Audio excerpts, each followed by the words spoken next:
Welcome back, everybody. Brand new second house call of the weekend. Looking forward to being able to get to another 5 or 6 questions from the community. Hopefully you tuned in yesterday. There were some great questions on leaky gut, the CBO protocol, gurgling or gnawing in the stomach, especially at bedtime. We went over hormone replacement therapy, my thoughts on that. What happens if you get too much REM sleep? And the last one, what happens if vitamin D causes hormonal-based imbalances? So check all those out at stephencabral.com/3354 after today's show. And if you want to follow along with today's questions, head on over to stephencabral.com/3355. All right, let's dive right in. Just opened up the document that my team so graciously puts together. We really have it streamlined. Now it's like when I open up the document, I no longer even need to scroll to the new questions because there are so many questions that come in. My team actually sorts them, archive questions, new questions. I love it. So that saves me a whole 60 seconds. And believe it or not, that's actually very, very helpful. All right. First question today is from Amanda. Amanda says, hello, I have a 2-part question related to omega-3 supplementation. Do you see an elevation in LDL with regular use of fish oil? If so, are you concerned about that elevation? Or what degree of elevation do you become concerned? Do you use cod liver oil for the vitamin A and D benefits? Thank you for your insight. All right. Great questions. So we do not use cod liver oil, but I'm not against it. If I use cod liver oil, I would actually use it in addition to the daily omega-3 support. And the reason is that regular cod liver oil is actually a little lower in omega-3s, but higher in vitamin A and moderate in vitamin D. So it can be a great product when would I use cod liver oil? During the winter months of cold and flu season. So when you're really not getting any of those nutrients from the sun or anything like that, maybe December, January, February might be a good time to add on additional cod liver oil. Having said that, I know you're no longer using it in my practice. I don't use it with my kids or my family, but I don't think it's necessarily bad. The problem is, like, you can only take so many nutritional supplements, right? Like, let's say that I'm willing to take 15 nutritional supplements. Let's just say that. Cod liver oil is not even in the top 30, right? Because I'm using daily omega-3. So, why do I say that? Well, I'm getting 100% of the RDA of vitamin A from the natural form beta carotene in the daily nutritional support. So I don't need that. I'm also getting vitamin D3.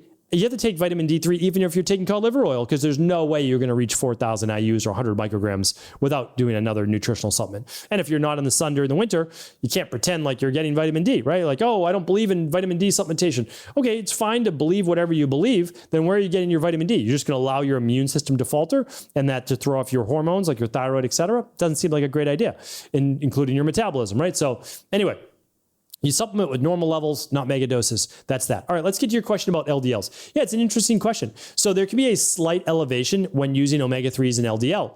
Here's the interesting part. It typically raises your HDL, which is your good cholesterol. I know I'm using that in air quotes. And it lowers your VLDL, which is the worst type of LDL, so very low density lipoproteins, and it lowers your triglycerides. So it actually improves overall heart function and dis-ease. I'm using that in air quotes, and I have to give you my disclaimer. I can't provide medical advice, medical diseases, let's go over the disclaimer. The disclaimer is, can't provide medical advice, medical treatment plans, medical cures, medical diagnosis. There we go. Okay. So, and it's typically with high dose omega-3 DHA. And if you see the products that I recommend, because again, as clinicians, we have a practice. It's very different from being an online health guru, right? Because you see so many labs. Again, I get to see 100,000 plus labs a year. So DHA typically increases it more than EPA. Ours is 2.5 to 1 ratio of EPA to DHA. So we don't see the elevation using the daily omega-3 support. And we test people's omega-6 to omega-3 to make sure they're at a 3 to 1 ratio. It works really well. I'm also not one of those mega doses of omega-3s. I recommend 2 to 3 grams per day. So hopefully that's helpful, Amanda. All right. And I use it myself, again, just to let you know.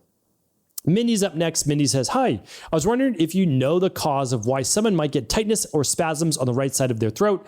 I've been having it freeze up and causes pain and tightness, and I feel like I can't swallow or move. It only lasts for a few seconds, and I just have to really think about relaxing. Oh, there we go. There's the key. Thank you for all you do. You're someone I really respect, and know we'll get the truthful, non-biased answers. Thank you, Mindy. I appreciate that. It actually really means a lot because that's the goal.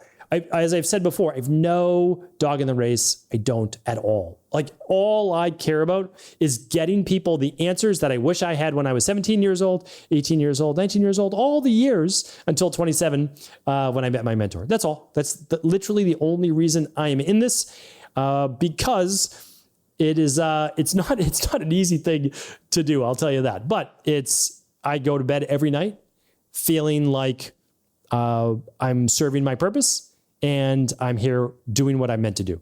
That doesn't mean it's easy at all, because it's not, but I love it and I feel good. And that's really, I think, we as humans, we want to feel good about what we're doing, even if it's hard. And so that's that. Okay.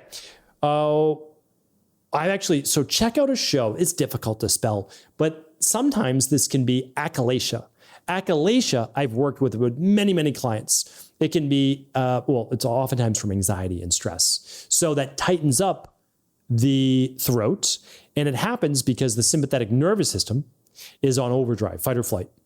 And so now you want to work on childhood trauma, relationship issues, work stress, you name it, right? Financial issues. Okay, that's one part.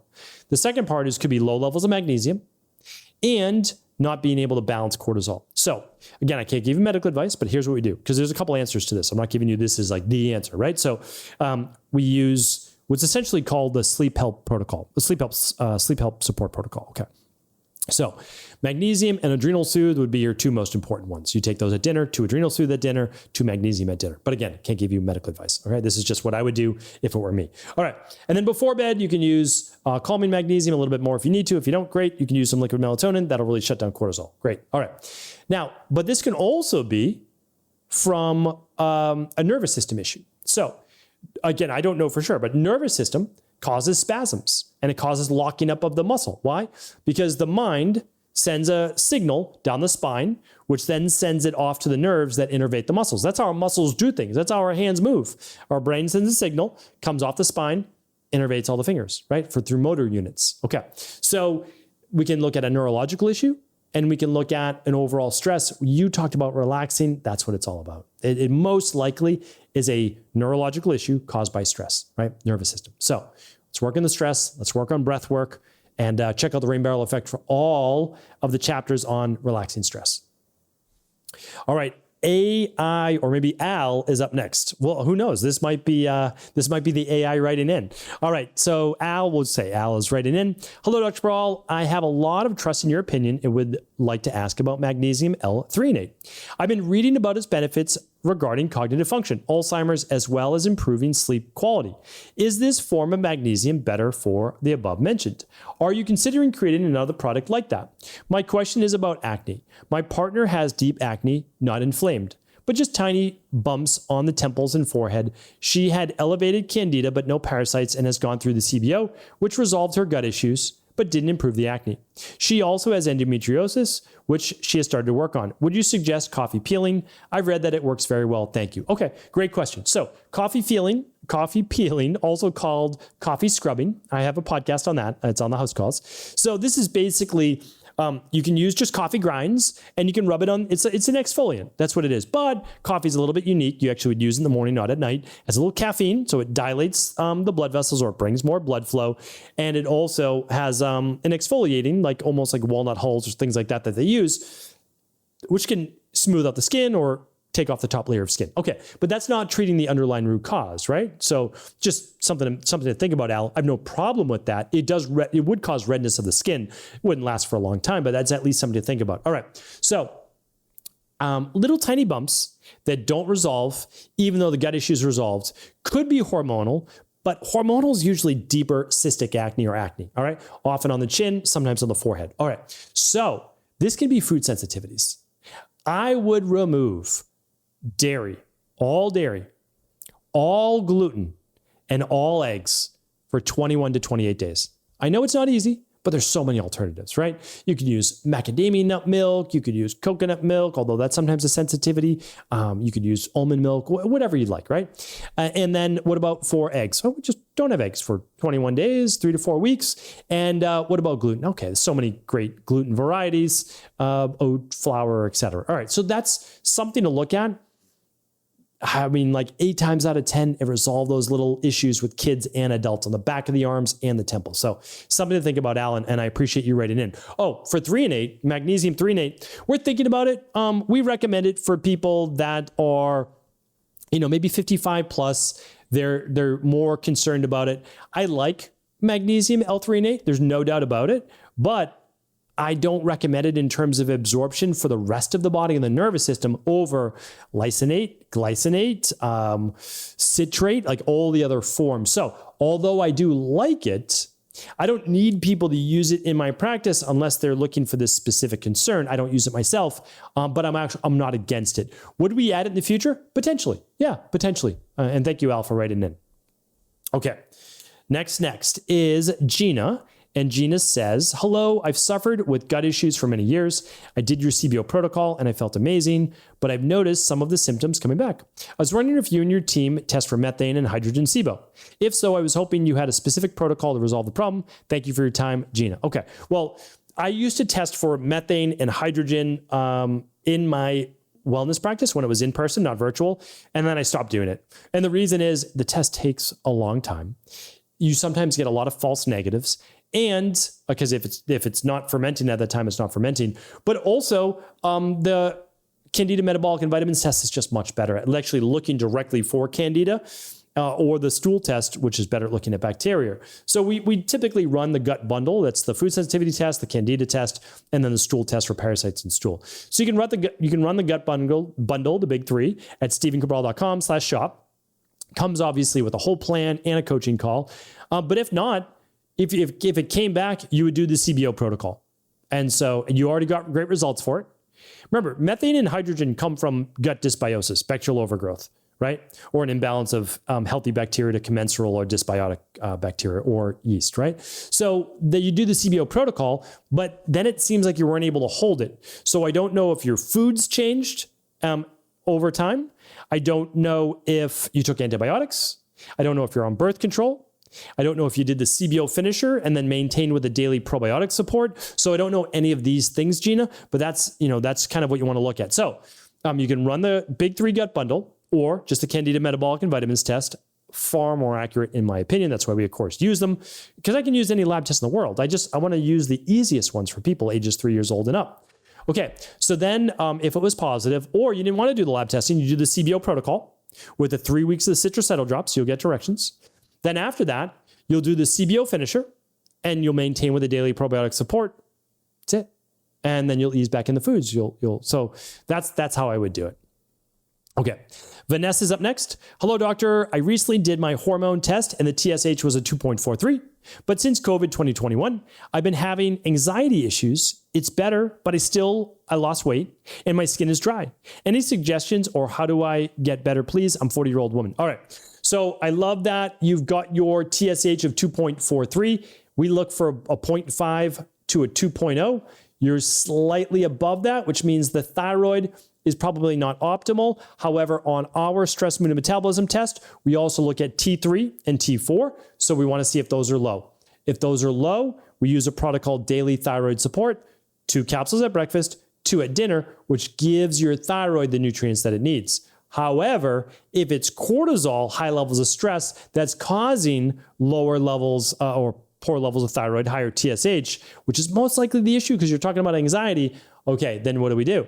We're going to use Adrenal Soothe, 1 or 2 capsules at lunch, 2 capsules at dinner, 2 capsules of full spectrum magnesium at dinner, and then we're going to do 1 to 2 droppers of liquid melatonin before bed. Again, not providing you any medical advice, medical treatments, medical cures, or medical diagnosis, but that's just the starting point. And then of course, you have to be using the omega-3s and the daily nutritional support and the vitamin D3. I know it sounds like a lot, but it's really not. When you look at it, okay, what's the daily nutritional support? All your vitamins and minerals that you need for the day and 15 grams of hypoallergenic protein. What's omega-3s? Well, most people aren't eating fish 4 to 5 times a week.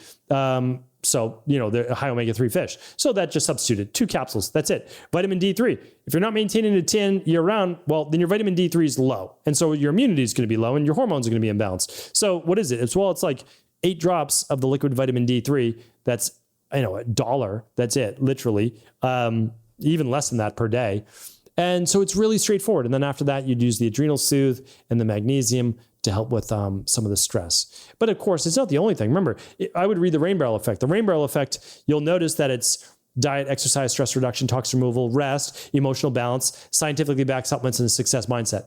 I can only give you one part of that because we're not doing a coaching call. My highest recommendation is you ran this lab is that you're working with an IHP level 2 or 3.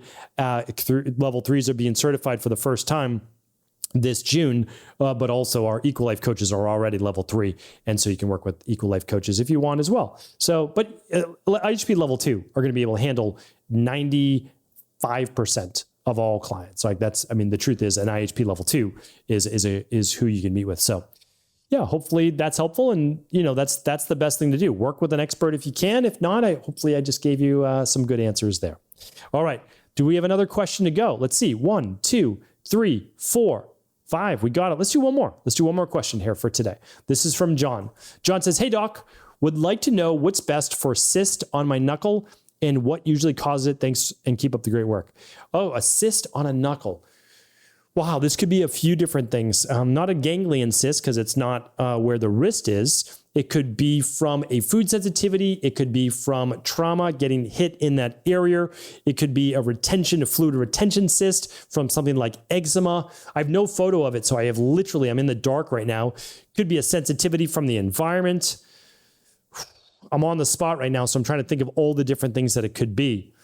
Toxicity, environment, food sensitivity, trauma to the area. Yeah, and then the fluid retention cyst. So truthfully, off the bat, I can't tell you exactly what it is. I couldn't give you medical diagnosis anyways. But what I would do is to see if you can find when it increases, like when it gets worse and when it goes down, and see if you can correlate that. So, does it get worse with certain foods? Does it get itchy with certain foods? Have you had it for weeks or months, or has it just, come over the last couple of days? If it came over the last couple of days or a week or so, what was different in your routine? And then, of course, at the end of the day, the best thing that I always say is, let's use this as an opportunity to find out what our true deficiencies are and our toxicities. And that's with the big 5. So it's StephenCabral.com/big and the number 5. Those are the lab tests that we use with every private wellness client in an ideal world. And so you get a 90-minute call to go through all of those labs and a personalized wellness plan built just for you. So we look at all the different levels and factors and environmental toxicity. It could be heavy metals, etc. So that's the amazing thing about it. If you can't financially afford the big 5, again, we get you these at cost. I understand though. You could do the starter kit. It's less than half the price. And you can find that at StephenCabral.com/starter-kit. It's called a vitamin tox test.